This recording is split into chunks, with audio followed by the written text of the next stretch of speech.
Okay, good morning, everybody, and welcome to this year's annual Master Gardener Arbor Day celebration. That's kind of a long title.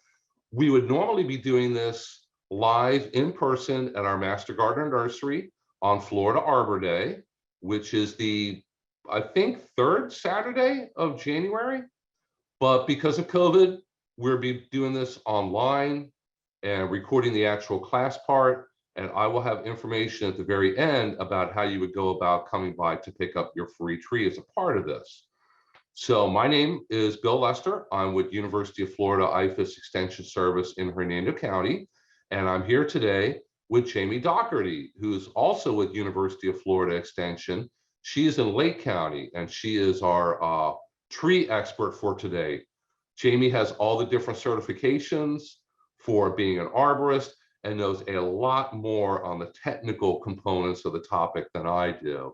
So I think we're going to start with Jamie talking a little bit about basic tree planting and care, because we don't want to just hand out trees and have people take them home and they're not really sure what to do with them. They plant them incorrectly, they put them in the wrong spot, and then they don't succeed with it. We want everybody to succeed. So today we're just going to go over some basics of basic tree planting, tree care, how to care for your new tree, get it in the ground.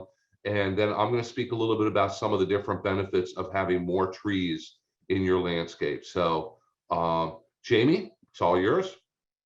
Thanks, Bill. So I wanted to let you know, just first of all, Arbor Day is officially the third Friday of January.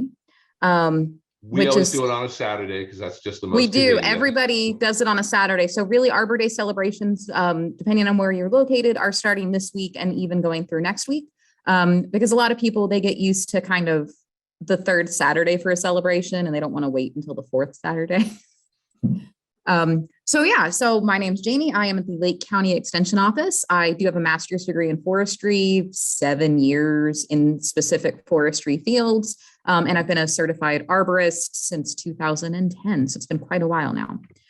So today, basic tree planting and care. So it's really important when you get a new tree that you're planting it correctly, because you're getting a tree and you're planting it because you would like it to live. So the first step for that to be successful is making sure it's planted correctly. There we go. So in summary of what we're going to talk about today, I'm going to do a bit about why plant trees. Bill's going to go into that in more depth. I'm going to talk about site selection. So what considerations you make when you're selecting your site, things to look out for. I'm going to give you some basic tips for tree selection. Now, tree selection is pretty complicated. You're not going to be able to get a guy that's going to lead you directly to the perfect tree for you, because a lot of tree selection does have to do with what you're looking for. So we're going to talk about how to kind of narrow down your search. I'll talk about how to actually plant trees and then some basic care tips for new trees in those first few years while it's getting established. So first off, let's talk about some benefits of trees. So some of the major benefits are things like providing shade, increasing property value, and even dispersing wind. So the shade for a nice, large, well-developed canopy tree can be the equivalent in money savings to a 10-room air conditioner being on for 20 hours, which is quite a lot, especially if you think of that in Florida terms. That's a lot of AC in the summertime to keep a room cool.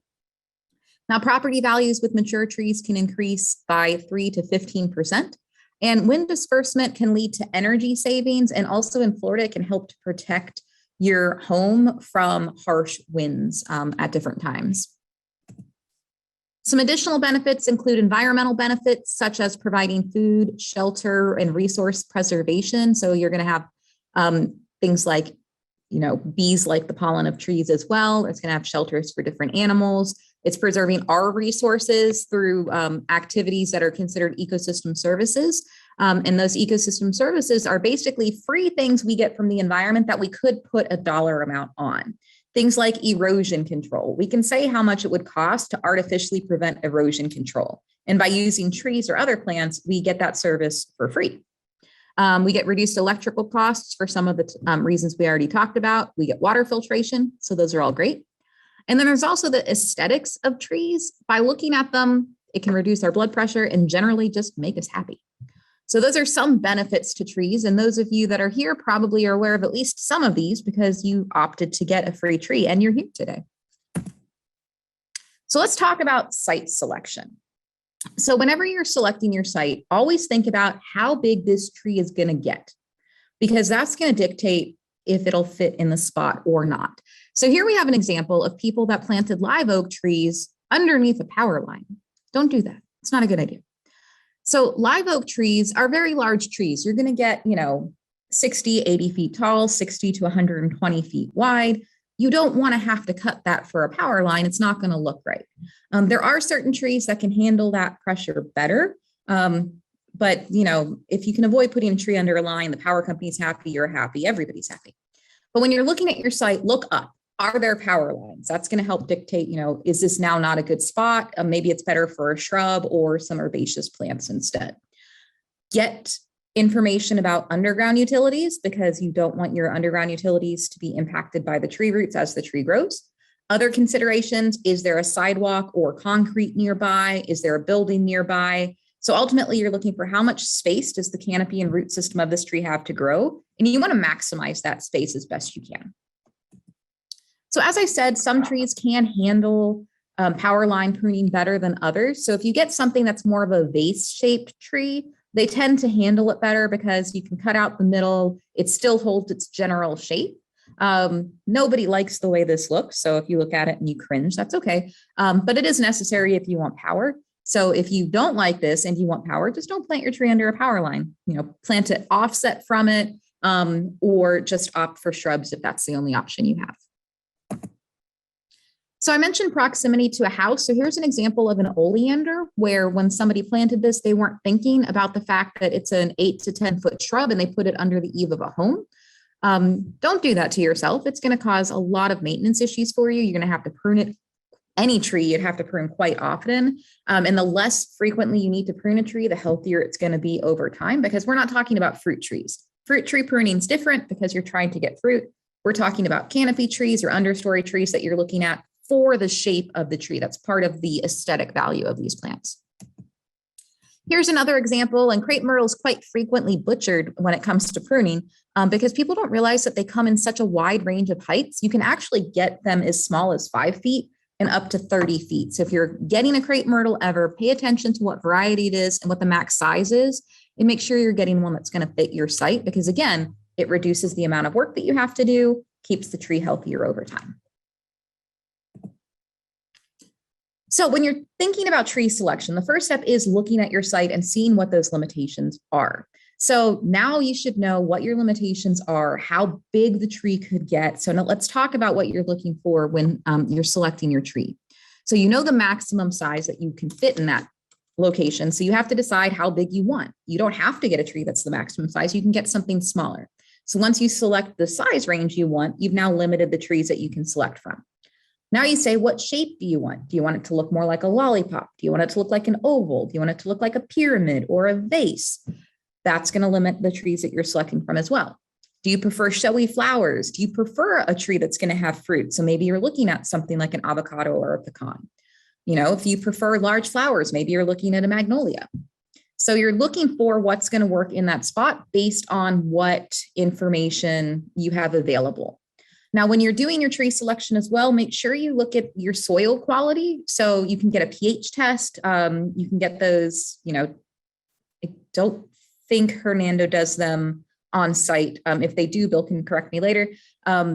But you can also send your soil up to the University of Florida for $10. You can get the pH tested and your nutrients tested. And just because you have sand doesn't mean it's bad for trees, but the soil type you have may limit your options for trees as well. It might be a better location for a pine rather than a cypress tree, for example. Now, tree planting. In general, the major points I'm talking about today are the same no matter what kind of tree you have, whether it's a container tree, whether it's ball and burlap, or whether it's a bare root tree. Those are the three main ways you're going to get a tree. And I know the ones you're getting are 1 gallon container trees. So while I'll talk a bit about ball and burlap, I will also mention specifics for those container trees. Now, in the state of Florida, the number to call before you dig is 811. Even on your property, if you think you know where stuff is, call anyway. I can tell you from personal experience, I did 1 shovelful thinking I might plant a tree here, hit a line right away. And I was like, oh, well, that's less than ideal. So make sure you call. We didn't break the line. It wasn't significantly damaged, nothing that a little, duct tape didn't fix. And there was no problem in the house. So it's all fine. I'm monitoring the situation. But ultimately, you're going to look at the size of the container or that root ball that you have. So the root ball is the soil and roots together in whatever container you're getting that in. And you want to dig a hole that's twice as wide as that root ball because you need maneuverability space, and you're also loosening the soil so those roots can move out. And you also want to make sure that it's deep enough that the root flare of the tree is level or a little bit higher than grade or the level of the soil. And the root flare is the area where it transitions from the trunk into the roots. So it sort of hips out a little bit, and I'll show you some images of that in a little bit. So here is the basics of a tree. Now, this particular tree is larger than what you have, but again, the basic principles are largely the same. So planting to that correct height is essential. So if you plant it too low, you can end up rotting the trunk, causing failure in the long run. You could also suffocate the roots because roots do require oxygen and gas exchange in addition to water and minerals. And if it's too deep, it's going to not be able to breathe properly. Planting too high can also cause problems because if it's too high, you don't get the structural roots forming properly, which can cause failure over time. And the thing with trees is most things that can kill them, it takes a while. So it could be potentially 10, 20 years down the road. And a little thing that happened when it was planted is the reason that it died. And when I worked in New York City as a street tree forester, when we had storms come through, I saw many trees that were planted too deep that snapped at the ground because they rotted after and it was storms like tornadoes, but even then a strong windstorm can knock them down. So what we have here is you have this particular type of tree is called ball and burlap. So it's wrapped in a burlap bag, and oftentimes there's a metal basket, but not always. So you could easily separate this for a container. So what you do, twice as big as that root ball or container is, you're going to take everything out of the container and then you're looking at it closer. So let me show you some more images.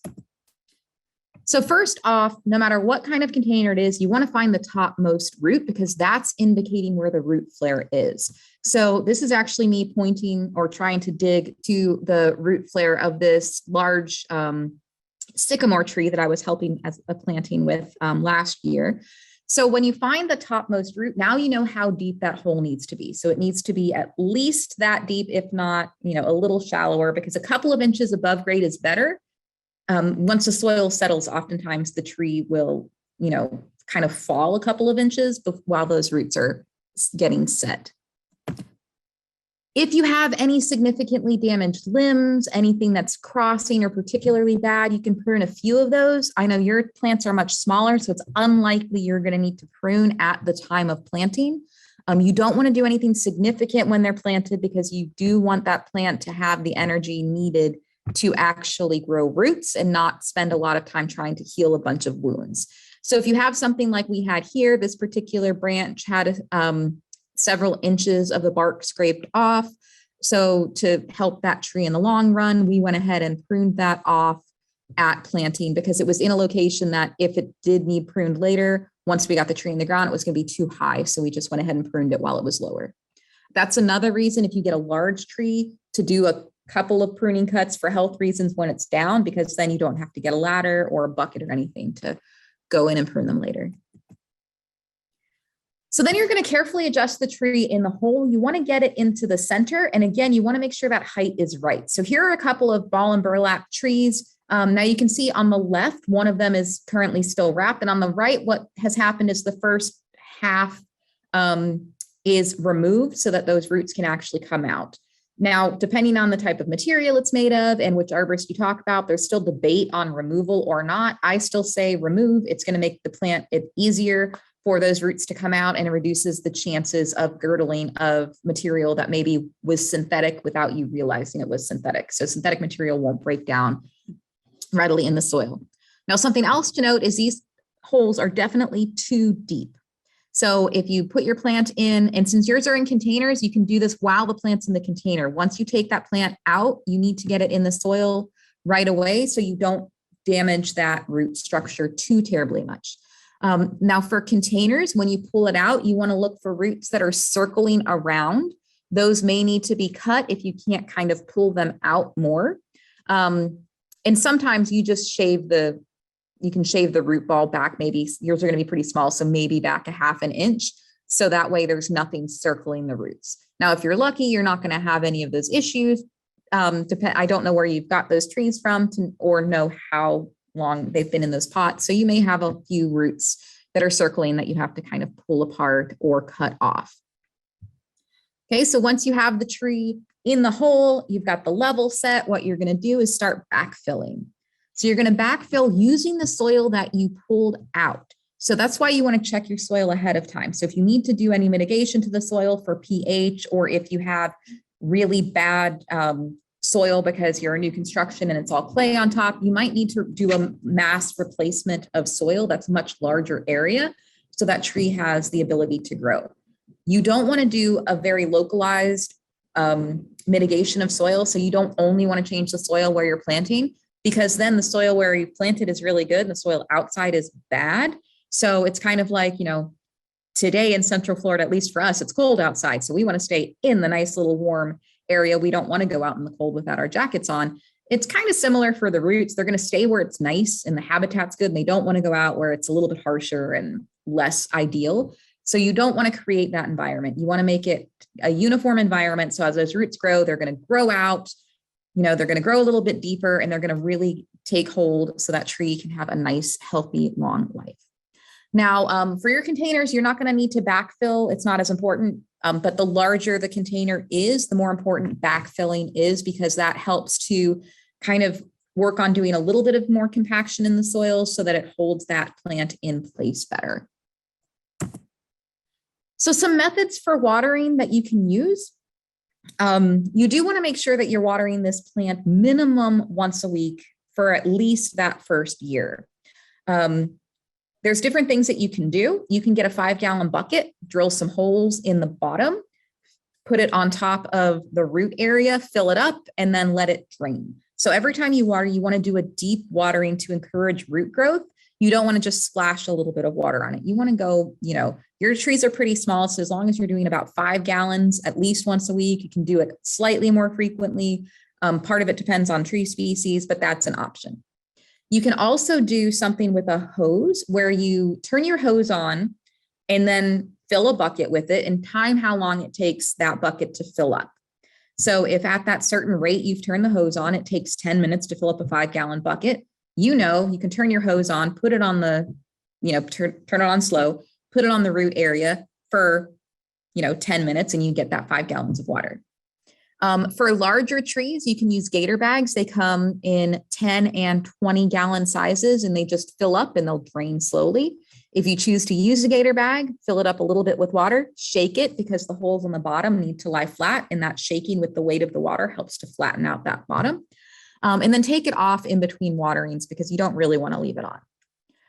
If you're looking for something that maybe has more watering underneath the ground, you can get special piping that you put around the tree, and then you just kind of fill in that top where you see that black hose coming up. You just put the water in there until it's full, and then it slowly drains around the roots. It just depends on what you're doing. There's also options of tree donuts. So they're similar idea to gator bags, only they stay low.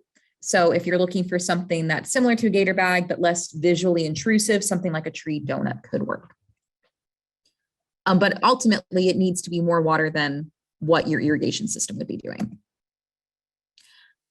So you've got your tree planted, you understand a bit about watering. If you have watering systems you want to set up before you finish the planting, you can do that. Next, you want to make a donut of mulch around the root zone. So the root area, that area where the roots are, you don't actually want to put mulch there. You want to create a donut so the water will hold right on top of that area. So this is an example of that. We can see that we've got the tree in the center. We've got stakes on the side. You all do not need stakes on your trees. Stakes are for larger trees, only for the first year to help hold them in place while the roots start. And then you take them away because the tree needs to move to properly form wood. So we get this donut around. So we like donuts. We don't like volcanoes, okay? Oh, I thought I had more pictures for you. Well, if you guys would like, I have another presentation with a few more pictures I can pull up. But otherwise, I'm ready for questions. Okay, if anybody has any questions, you can go ahead and put them in the chat box. I don't really see any questions though at the moment, so this is Okay. Well, I'll ask if today, anybody I wants me to suppose. pull up a few more pictures of the mulch really quick. If you would like that, I can do that. It would take me literally 30 seconds. Sure, that's fine. Okay. I'm going to stop share for a second so I can switch because I really thought I had a couple more in that And Becky presentation. says yes also, so. Okay, let me. All right, so I'm just about ready. Where did Zoom go? There we go. Share my screen again. And it's going to be this one. And we have a question here in the chat box. Yes. With watering, how long a month, a year, once a week? So I think Cheryl's wondering, yes, this is Cheryl. She's wondering how long you water for. And I know that is kind of a tricky question. Yes, it depends on the tree species you have, how big the tree is. So minimum 1 year for those roots to start becoming established. But because your trees are small, basically the general rule, and again, it depends on species. If the tree is as wide as the average human body, it's getting its own water and you don't have to do anything anymore. If it's smaller than that, you need to do some watering. So you all will be watering these trees specifically for a number of years to get it really until they're large enough to find their own water source.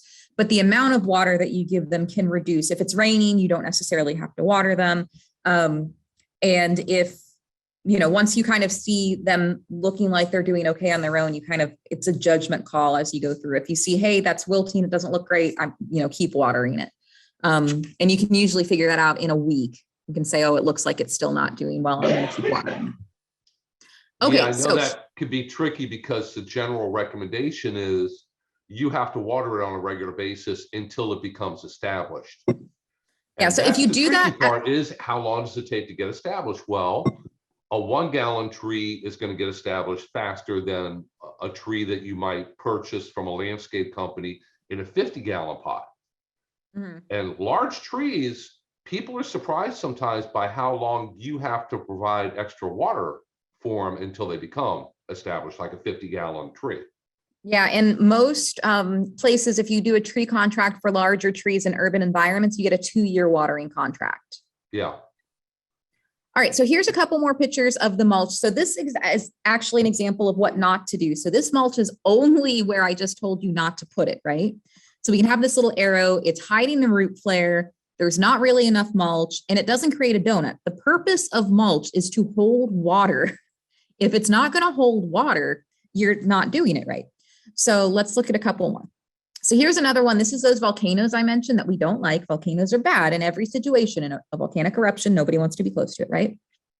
So here we have another one. You've got everything against that root, the trunk. That can actually invite rot and molding happening in the trunk, which could lead to failure over time. And also, it's running all the water away from the root flare, which is, again, not what we want. More volcanoes. So if we switch this around, so all you have to do, a lot of times landscapers will just dump the mulch down and then walk away. You dump the mulch and then you form a donut and then you walk away. So if you see this, I've been known to walk up to trees and fix this and then walk away. Not on large scale, and I've tried to pull back that urge, but it's a pretty strong urge when I see this. I'll just walk up and make a donut and then I'll walk on. So here we have one that's actually pretty good. Now you can see here, we can't really see the root flare, but it has a donut. And what happens, depending on how much mulch you've used, sometimes with watering and wind, you just have to reset your donut. So this is just a case of reset the donut. So pull it back a little bit, get that berm around, and it's going to hold it. So we can see it's still, it's just kind of a shallow donut. It just needs fixed. So here we have one that we don't have enough mulch on this yet, but we have a bit more of a donut and we have a root flare. Exciting. I don't know how Barbara's drawing on the screen right now, unless that's old. I wonder if that's from another presentation. That was strange. But yeah, so we've got a root flare there. And that is really all I'm talking about for that one. And I can let you know later on this year, I'm doing a public tree pruning presentation through the University of Florida's Florida Friendly Landscape office. So keep an eye out for that. It's always a popular topic. We did a class on pruning last year. I filled the room. We had 350 people. Wow. So, popular topic. We have another question though. Is there a best time of year to plant trees? Right now. That's why, so Florida Arbor Day is different than National Arbor Day. National Arbor Day is in April. Florida Arbor Day is now because we don't have to worry about frozen ground. Our climate is very different. So while we can plant almost year round in Florida, now's the best time. We get it in the ground, we hit spring, the plants can really take off on getting established. So get it in the ground now, end of February is going to be the ideal time. Another ideal time is going to be again in the fall once our weather starts cooling. It is harder on trees and any plant to plant them in the middle of summer because they're trying to get their roots established, but they're also trying not to lose water through the heat. So peak summer, not the best time to plant anything. So stick with the spring and the fall or late winter for Florida. We're still officially in winter. Yeah. Good questions. Let me go ahead and briefly cover a couple different benefits of trees in the landscape. And Jamie already touched on quite a few of these, but I think it's really important to kind of keep in the back of your mind and think about when you're looking at your landscape and what you might want to add and just how important adding more trees, proper trees, properly can be in your landscape. So some general benefits that I'm sure most all of us are pretty familiar with. Trees do improve air quality and they do give off oxygen.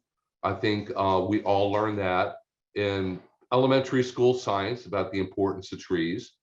Trees can also help reduce something called the urban heat island effects. And here in Hernando County, that's not such a huge issue.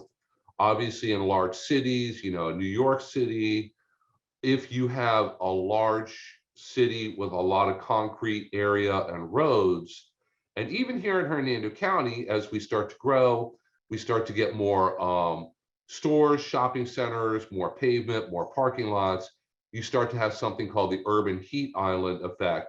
This is primarily during the summer or on a sunny day, things get really, really hot. Trees can help break that up and they can help provide a lot of shade. It is very, very important in large cities and they put a lot of time and effort. I believe that's what Jamie used to do in the past was work on those kind of issues, but it's even important here in Central Florida in Hernando County. Trees provide shade in landscapes.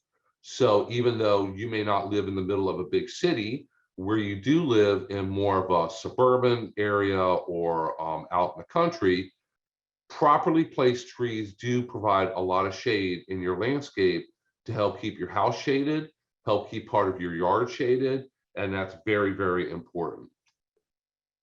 So some other benefits that you may not think of, there are a lot of social benefits, and Jamie kind of touched on this, and this is an area where they've been doing a lot of research. University of Florida is doing a lot of work with this about if you spend more time outdoors, hiking, out in the woods, relaxing amongst the trees and amongst your landscape, very, very important for stress relief.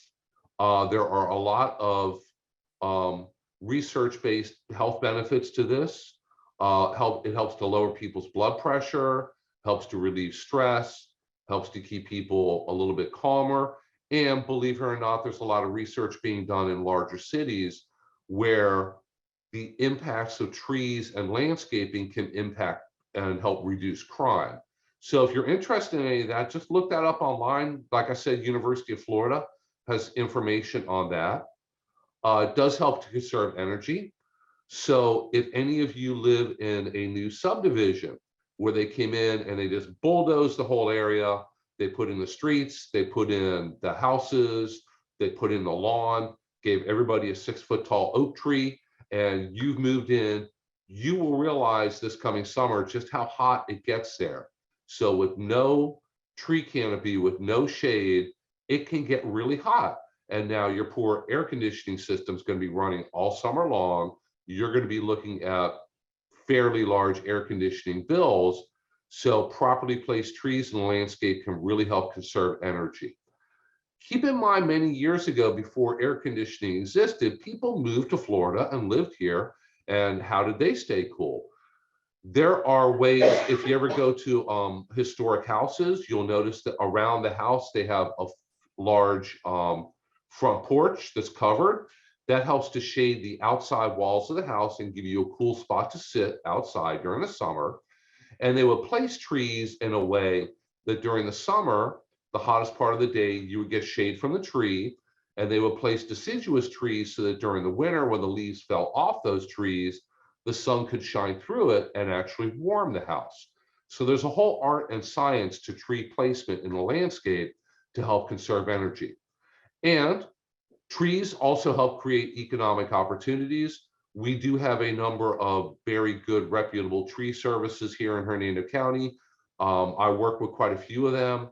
They're more than happy to come out and look at your trees and evaluate them, remove them if need be, maintain them if need be. And people don't realize that large mature trees do need a certain amount of maintenance. If you do nothing at all to them for many, many years, the problems are going to pile up. And now when a hurricane or tropical storm comes, you may have catastrophic tree failure, limbs breaking off, branches breaking off. You need to get them checked. And like I said, we do have a number of good services here in Hernando County. We do have a list of them at our office if you ever need some recommendations. But it is very, very important economic opportunities. A lot of people depend on trees to earn a living. Trees are kind of a fertilizer safety net. We have a lot of problems here in Hernando County and really all over Florida with fertilizer runoff and fertilizer infiltration when it's used improperly in our landscapes and on our lawns.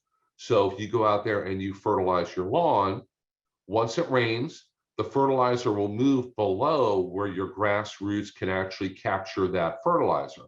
Grass roots go maybe 4 inches deep if you have a healthy lawn, sometimes maybe not even that deep. Well, if the fertilizer goes beyond the grass roots, if you have trees in your landscape, the tree roots are kind of a last chance safety net to catch that fertilizer before it leaches through our sandy soils and ends up in the groundwater and adds to the problems that we're having with fertilizer pollution. So trees are a very, very important fertilizer safety net. Like Jamie said, they can improve your property values, but only if you do it correctly. Here's a few pictures that I have that have been sent to me over the years of how not to manage things in your landscape. Palm trees, you really don't want to over prune them. That's absolutely terrible for the health of that palm tree. Plus, I think most of us would agree it doesn't look very attractive. Crepe myrtles in the bottom right-hand corner, that's a whole different class right there. You don't have to butcher them and prune them back hard like that every year. It doesn't do anything for their health or for their flowering. And the picture in the upper right-hand corner here was sent to me by a new resident who had oak trees in their backyard. And they said, I have a problem with the oak trees. The bark is turning brown or falling off. We discovered that they have an in-ground sprinkler system, and the sprinkler heads were misplaced. And every time they ran, it would just blast the trunk, which is very bad long-term for an oak tree. So we were able to help them figure out their problem. So well-placed, well-cared-for trees in the landscape can definitely improve your property values. And of course, trees, certain types of trees can provide food and shelter for wildlife.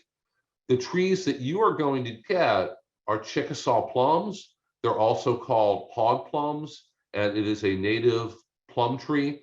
They will flower in the spring, and they will actually get plums on them.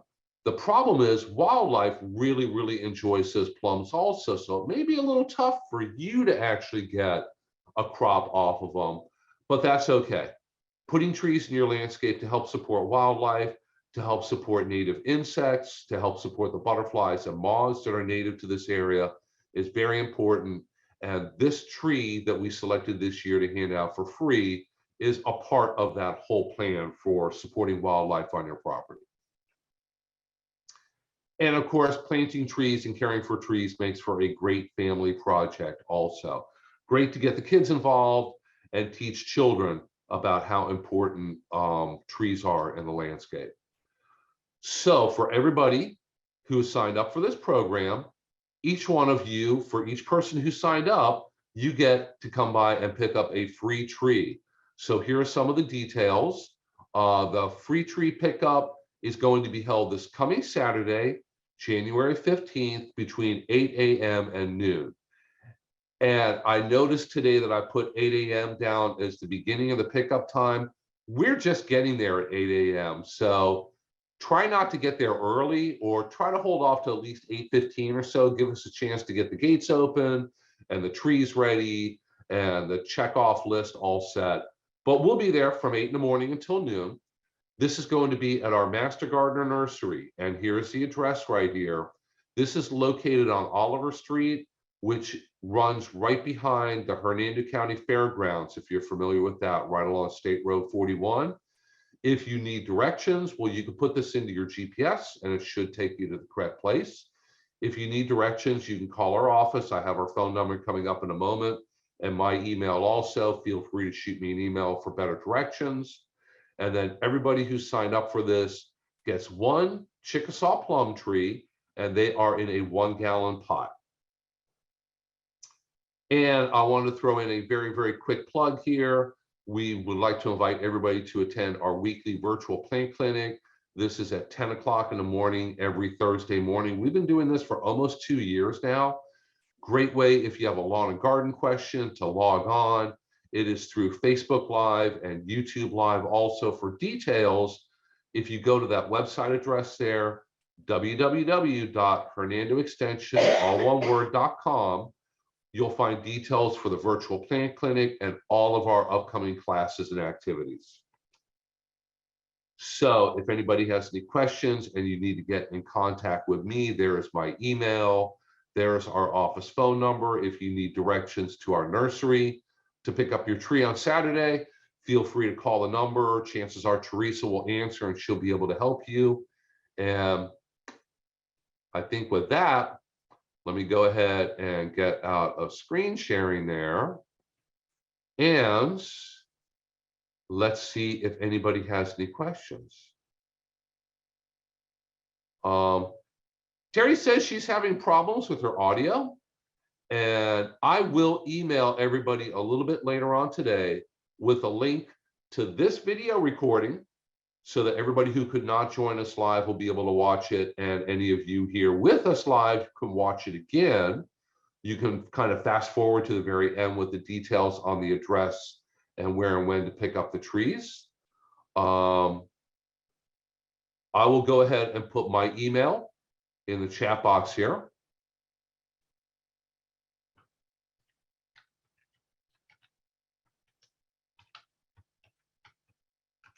So if anybody has a question, feel free to email me. Technically, we have Flatwoods plum, not Chickasaw plum. I'm not sure if Jamie is still on here or not, but I know that they are very, very closely related. And I think that there's kind of a little bit of a, I'm not going to say debate, but technicality about whether they are the exact same species or dramatically different species. You can use the word debate. That's appropriate. Pardon me? Debate's an appropriate word for that. Okay, so there's a debate on that. Yeah. So are they separate species, or are they so closely related that it's debatable. Okay, so it's debatable. So it depends on who you talk to. It's similar to the argument of, are pond cypress and bald cypress the same or different, or, are they just slightly different variants of the same thing?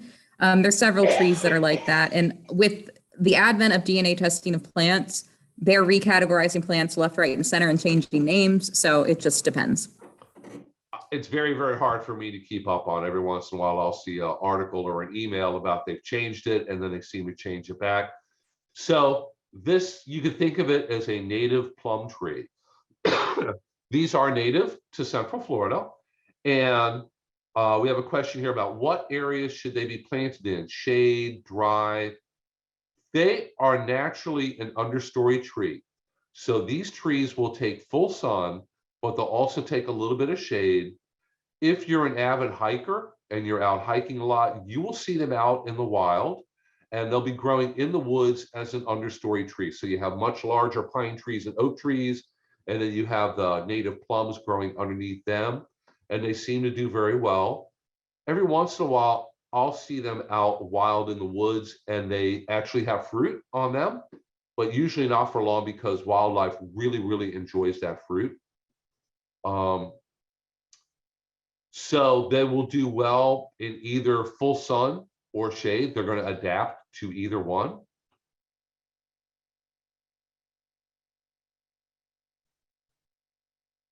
And let me scroll through here.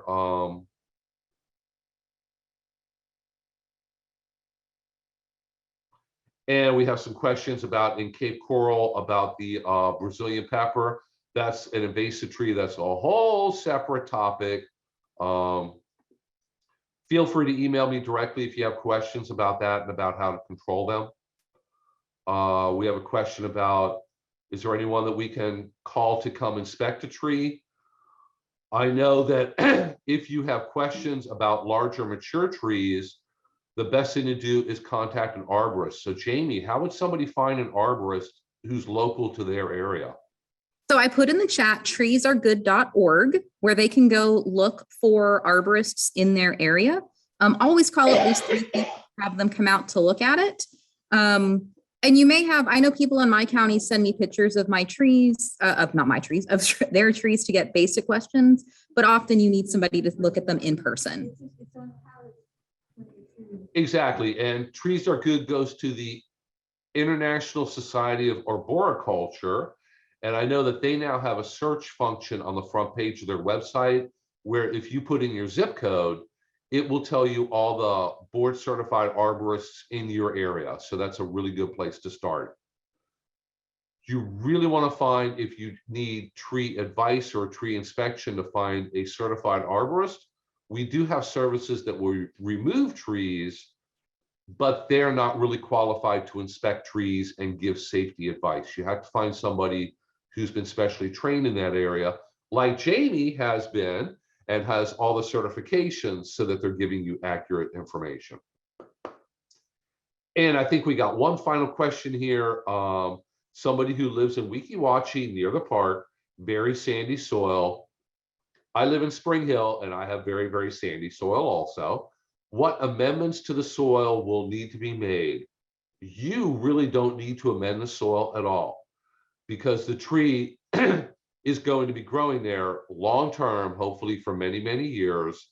And these plum trees are native to Central Florida, and they do very, very well in pine sandhill areas, which is what most of us have, the general Weeki Wachee area, Spring Hill, very sandy soil. So they're going to do well naturally.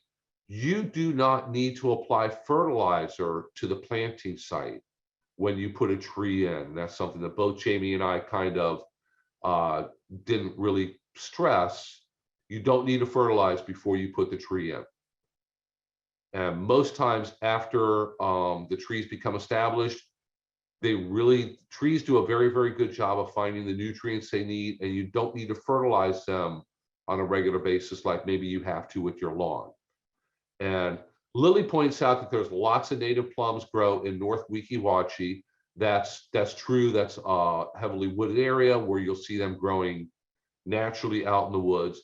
So you don't have to add any amendments, no fertilizer, just plant it at the correct depth and water really well, water, keep an eye on the watering until it gets well established and we start to get into spring and summer and rainy season. Once we get regular rains, you'll be good to go. So I think that's about all we have. Let me go ahead and end the recording here. But for one last time, if anybody has any questions about where and when and how to go about picking up your free tree, feel free to email me. I do have my email in the chat box. It's wlester@ufl.edu,